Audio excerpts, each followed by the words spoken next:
রংপুরের টানা বৃষ্টিপাতের কারণে পানি জমেছে নগরের বিভিন্ন নিচু সড়ক ও এলাকায়, ফলে দুর্ভোগ ও স্বাস্থ্য ঝুঁকিতে পড়েছে নগরবাসী। সিটি কর্পোরেশন থেকে নিয়মিত ড্রেন পরিষ্কার না করা ও শ্যামা সুন্দরীর খাল সংস্কারের কাজে পদক্ষেপ না নেওয়ায় বৃষ্টির পানি নিষ্কাশন বাধাগ্রস্ত হচ্ছে। বিস্তারিত জানাতে যুক্ত হচ্ছে আমাদের প্রতিনিধি শাহরিয়ার মিম। রংপুরে প্রবল বৃষ্টিপাতে নগরবাসীর ভোগান্তি এবং এক্ষেত্রে অপর্যাপ্ত নিষ্কাশন ব্যবস্থা দায়ী কিনা আমাদেরকে জানাবেন। দিতা, আপনাকে ধন্যবাদ। এই মুহূর্তে রয়েছি রংপুরের ম্যাকের মোড় এলাকায়। আপনাকে জানিয়ে রাখি যে রংপুরে গেল 3 দিন ধরে টানা বৃষ্টিপাত হয়েছে, যে বৃষ্টিপাতে প্রায় 112 মিলিমিটার বৃষ্টিপাত রেকর্ড করা হয়েছে। যদিও আজ সকালে খানিকটা সূর্যের দেখা মিলেছে।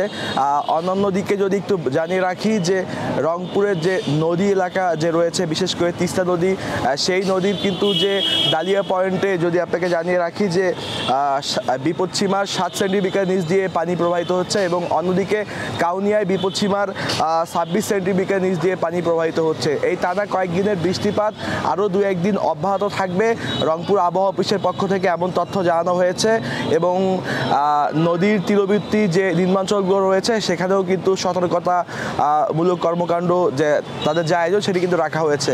এবং যদি একটু আপনাদেরকে জানিয়ে রাখি যে এই যে রংপুরে যে টানা যে বৃষ্টিপাত, এই বৃষ্টিপাতে যে নিচু স্থানগুলো রয়েছে, বিশেষ করে রংপুরের যে বুলাটল এলাকা রয়েছে, মুন্সিপাড়া রয়েছে এবং এই যে চিকলির আশেপাশে যে এলাকাগুলো রয়েছে, শ্যামাসুন্দরীর দুধারে যে এলাকাগুলো রয়েছে, এসবে কিন্তু একটু পানি হলেই কিন্তু প্লাবিত হয়। অর্থাৎ পানি কিন্তু এই শ্যামাসুন্দরীর যে খাল, রংপুরের যে লাইফলাইন বলা হয়, এই খাল দিয়ে রংপুরের যে পানি সেটি কিন্তু প্রবাহিত হয়। তবে এই খালের কিন্তু বিভিন্ন জায়গায় ময়লা আবর্জনা স্তূপ জমা হয়েছে, যার কারণে যে বৃষ্টিপাতের কারণে যে পানি যে প্রবাহ সেটি কিন্তু সঠিকভাবে হয় না।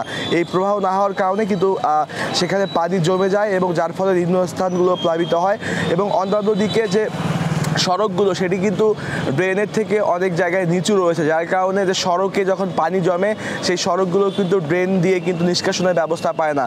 যদিও সিটি কর্পোরেশনের বিভিন্ন এলাকা থেকে সেই এলাকার জনগণরা কিন্তু সিটি কর্পোরেশনের বিভিন্ন সময় তারা কিন্তু এই যে অভিযোগগুলো জানিয়েছিল, তবে খুব পদক্ষেপ নেওয়া হয়নি, যার ফলে কিন্তু এই যে হয় না এবং সামান্য বৃষ্টিতেই কিন্তু আরকে রোড থেকে শুরু করে রংপুরের যে কলেজ রোড, বিভিন্ন এলাকায় কিন্তু সড়কগুলো কিন্তু প্লাবিত হয়।